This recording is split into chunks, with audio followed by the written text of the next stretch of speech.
Imagine you're the most powerful woman on earth, and you just poisoned your husband to put your teenage son on the throne.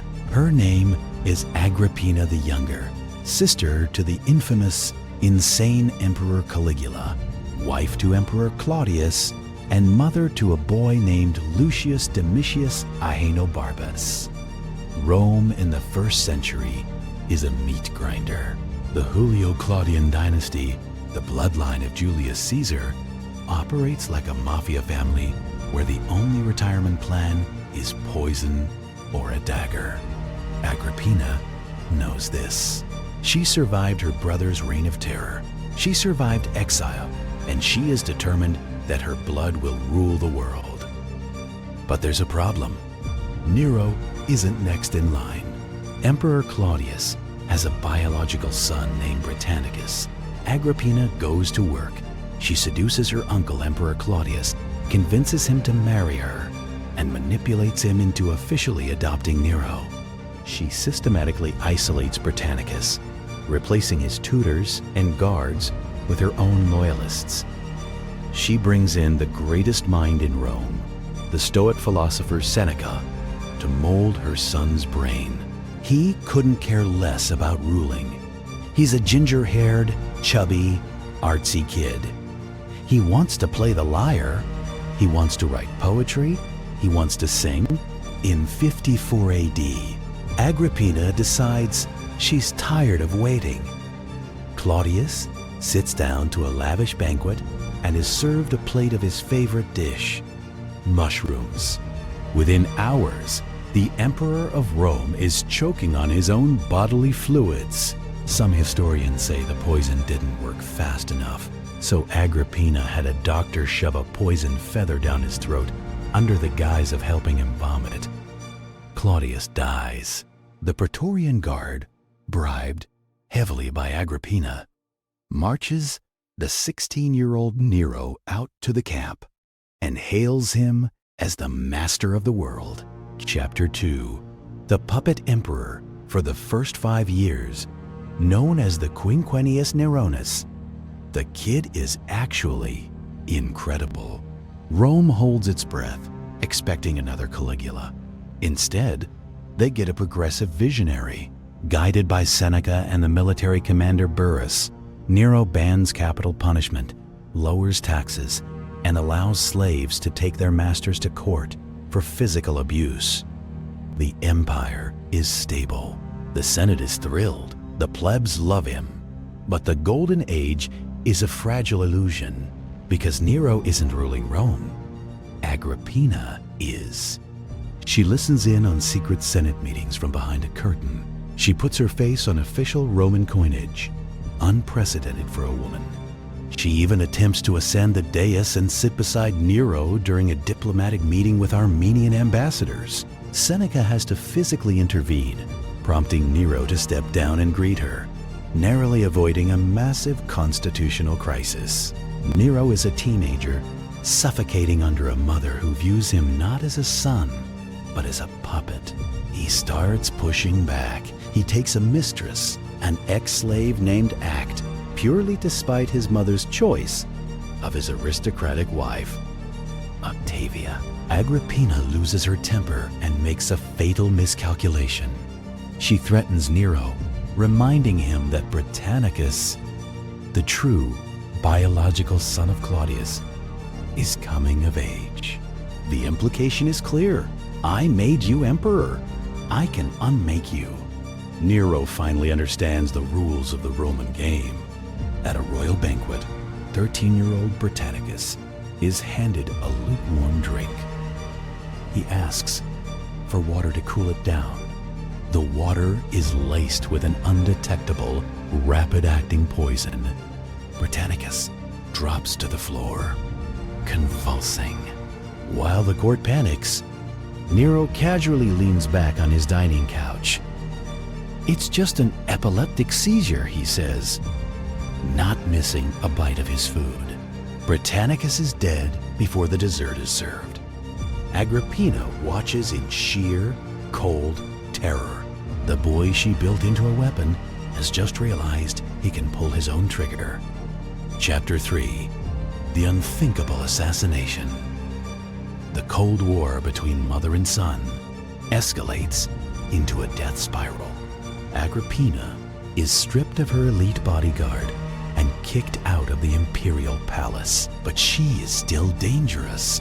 She's plotting, whispering to generals, and leveraging her status as the daughter of the beloved General Germanicus. Nero's paranoia spikes. Seneca and Burrus can no longer control him. He falls under the spell of a new woman, Poppaea Sabina. Beautiful, ambitious, and utterly ruthless. She whispers in his ear, "As long as your mother breathes, you will never truly be emperor." In 59 AD, Nero makes his move. He invites Agrippina to a spectacular festival in the resort town of Baiae. He is charming. He is affectionate. He apologizes for their fights. He embraces her tightly, kisses her eyes, and escorts her to a magnificent, custom-built yacht to take her across the bay to her villa. It is the most elaborate assassination attempt in ancient history. The ship is rigged. The canopy over Agrippina's bed is weighted with heavy lead. At a signal from the captain, the ceiling collapses to crush her. But the arms of her sofa are unexpectedly strong and catch the weight of the roof. The assassins panic. The crew rushes to one side of the ship to capsize it, but in the chaos, they only manage to tilt it. Agrippina, realizing instantly that her son has tried to murder her, silently slips into the black water. She swims for miles in the dead of night, wounded, her friend bludgeoned to death with oars right next to her. She reaches the shore and sends a messenger to Nero, pretending she thinks it was just a tragic shipwreck. When Nero hears she survived, he loses his mind. He is convinced she is currently arming the slaves and marching on Rome to slaughter him. He calls Seneca and Burrus in a panic. Seneca, the great moral philosopher, looks at the military commander and gives the nod. It has to be done. Openly, an elite squad of Marines kicks down the door of Agrippina's villa. She doesn't scream. She doesn't run. As the assassin draws his sword, this hardened survivor of Rome's deadliest era looks the soldier dead in the eye, points to her own stomach, and says, "Smite my womb, for it bore Nero." She is hacked to pieces. Chapter 4. The True Descent. With her death, the psychological dam inside Nero's brain completely breaks. The good Nero dies on the floor of that villa. The guilt, the paranoia, and the sheer trauma of matricide completely untether him from reality. He has horrifying nightmares. He believes he is being chased by the Furies, the ancient spirits of vengeance. There is no one left to tell the Emperor of Rome no.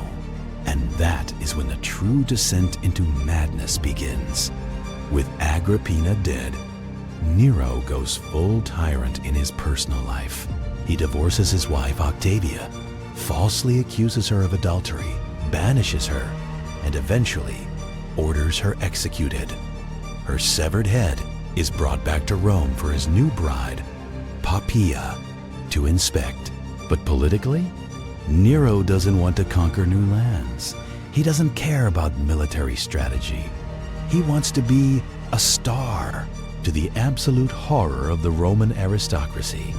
The emperor of the known world descends into the public arena. In Rome, actors and musicians are considered lower than dirt. They are equated with prostitutes.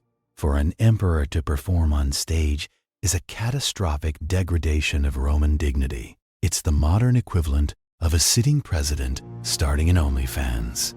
But Nero is obsessed. He plays the lyre. He sings epic poems.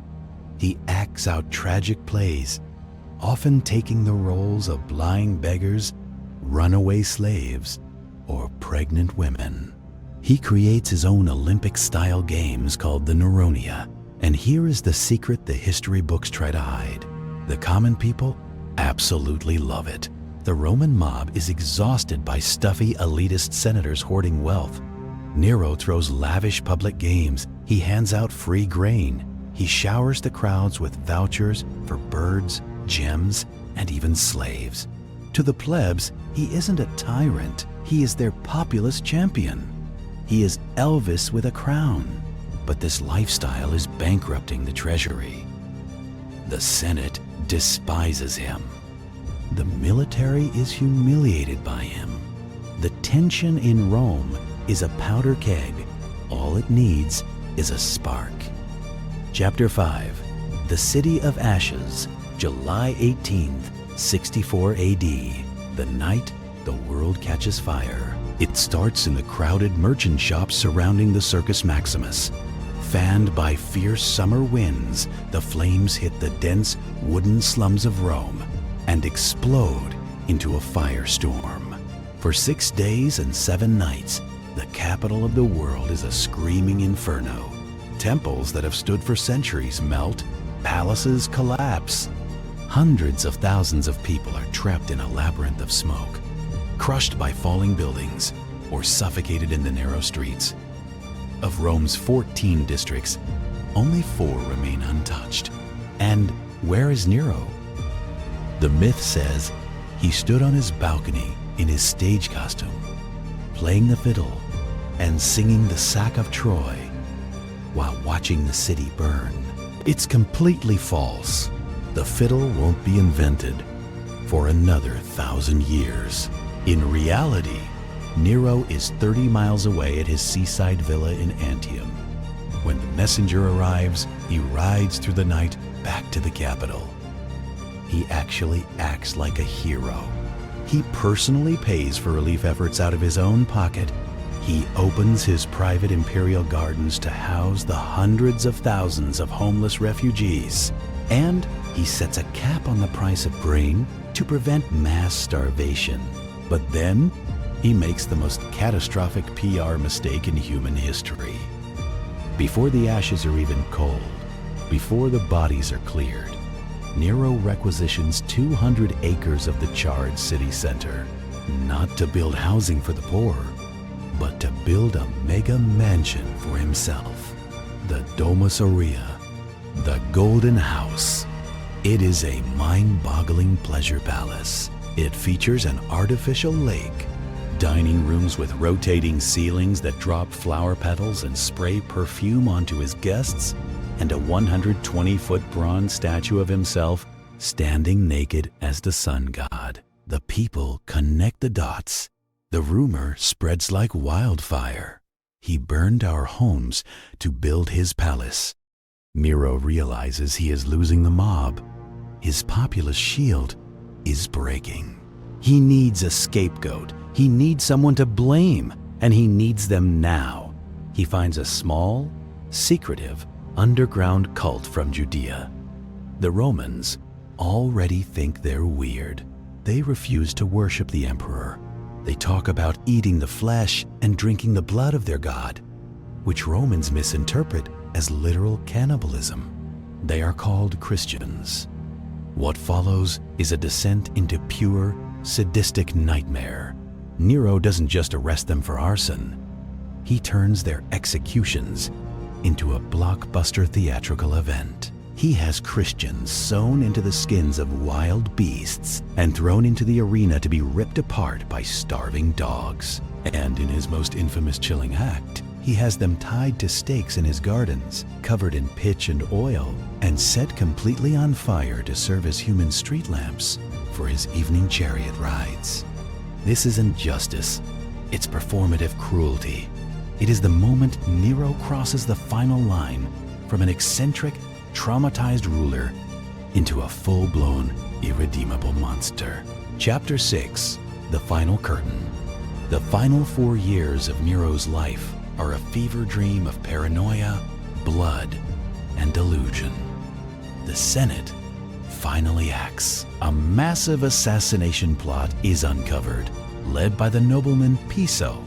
The conspiracy includes senators, soldiers, and even Nero's old tutor, Seneca. When the plot is exposed, Nero snaps. He orders mass forced suicides across the Roman elite. Seneca is ordered to slit his own wrists in a bathtub. His personal life turns into a horror movie. In a fit of blind rage over a minor argument, he kicks his pregnant wife Poppaea in the stomach so hard that she and the unborn baby die. Devastated, drowning in grief and madness, he finds a young peasant boy named Sporus, who bears an uncanny resemblance to his dead wife. Nero has the boy castrated, dresses him in the empress's royal gowns, and marries him in a massive, lavish public ceremony. He refers to the boy as his wife and forces the Roman court to treat this castrated teenager as their empress. Rome is fundamentally broken. The treasury is empty. The plague is ravaging the streets. And what does the emperor do? He goes on a grand tour of Greece to sing. He enters the Olympic Games.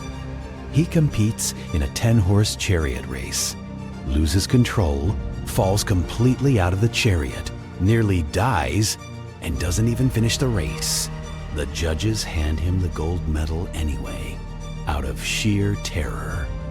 But while Nero is collecting fake trophies in Greece, the real world is sharpening its swords. The military has had enough. In Gaul, a governor named Vindex rises in rebellion. In Spain, a hardened, bitter general named Galba declares he will no longer take orders from a lute-playing clown. The legions march on Rome. Nero rushes back, but the illusion of his godhood has shattered. The Praetorian Guard, the very men paid to protect him, are bribed to abandon him. He wakes up in the middle of the night in the Golden House.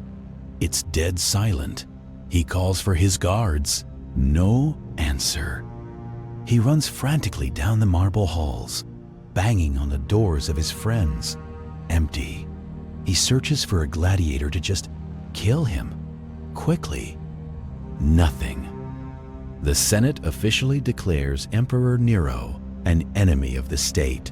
The sentence is ancient and brutal: to be stripped naked, locked in a wooden fork, and beaten to death with rods in the public square.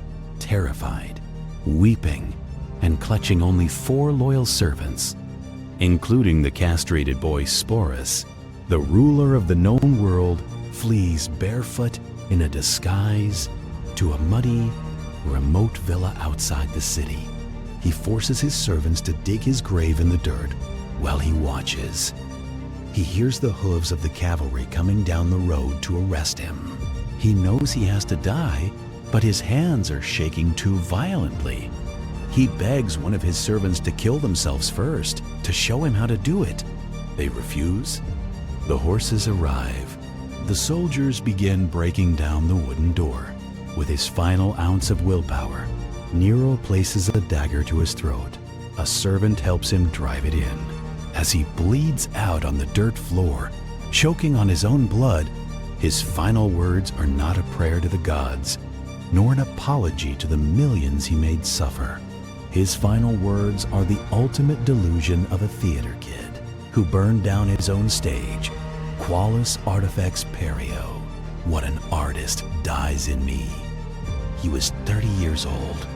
With his last breath, the Julio-Claudian dynasty, the bloodline of Julius Caesar and Augustus that built the greatest empire on earth, dies with him in the mud. Nero wasn't the Antichrist.